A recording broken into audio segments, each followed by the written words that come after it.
कई वर्ष पहले एक राज्य में एक राजा रहता था।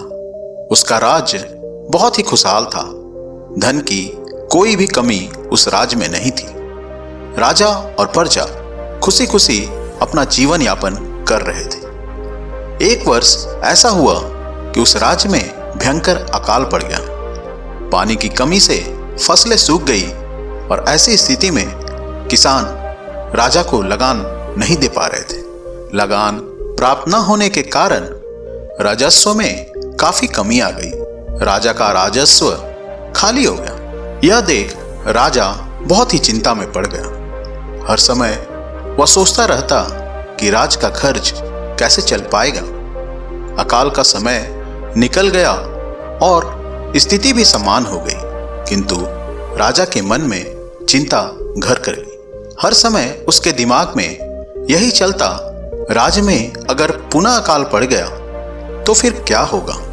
इसके अतिरिक्त भी उस राजा के मन में अन्य चिंताएं भी घेरने लगी। पड़ोसी राज का भय, मंत्रियों का षड्यंत्र जैसी कई चिंताएं राजा को रात में सोने नहीं दे रही थी। वह अपनी हालत से बहुत परेशान था, किंतु जब भी वह राजमहल के माली को देखता तो आश्चर्य में पड़ जाता। दिन भर मेहनत करने के बाद भी वह माली रूखी सूखी रोटी खाकर बड़े आराम से पेड़ के नीचे सोता रहता। कई बार राजा को उससे जलन होने लगती। एक दिन उसके राज दरबार में एक साधु पधारे।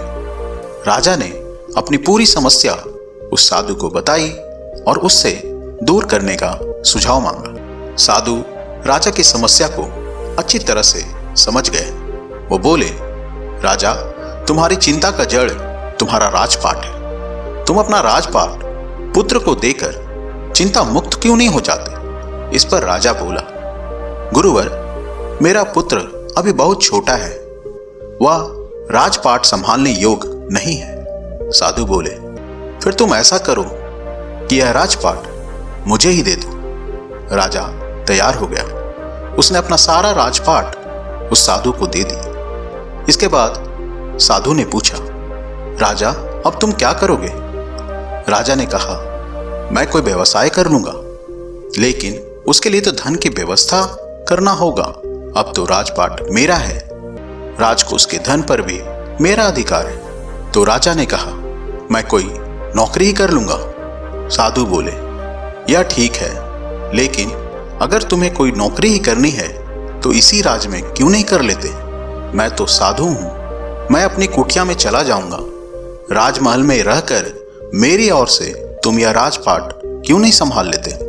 राजा ने साधु की बात मान ली और साधु की नौकरी करते हुए राजपाट संभालने लगा। साधु अपनी कुटिया में चले गए। कुछ दिन बाद साधु पुनः राजमहल में पहुंचे और राजा से भेंट कर पूछा, कहो राजन, अब तुम्हें भूख लगती है या नहीं, और तुम्हारी नींद का क्या हाल है। गुरुवर, अब तो मैं खूब खाता हूं और गहरी नींद में सोता हूं।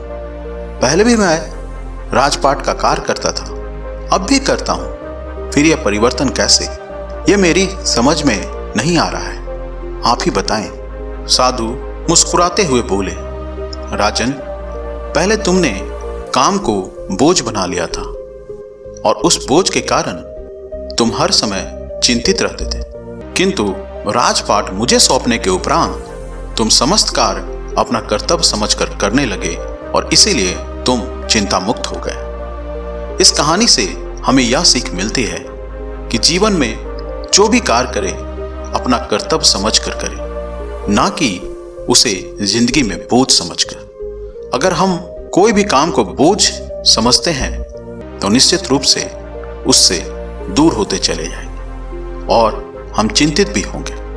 दोस्तों, इस कहानी से हमें यह सीख मिलती है कि जो भी काम में आप लिप्त हैं, उस काम में निरंतर तत्परता के साथ पूरी लगन से करना चाहिए और दूसरा क्या कर रहे हैं इसके बारे में ना सोचकर अपने काम से प्यार करना चाहिए।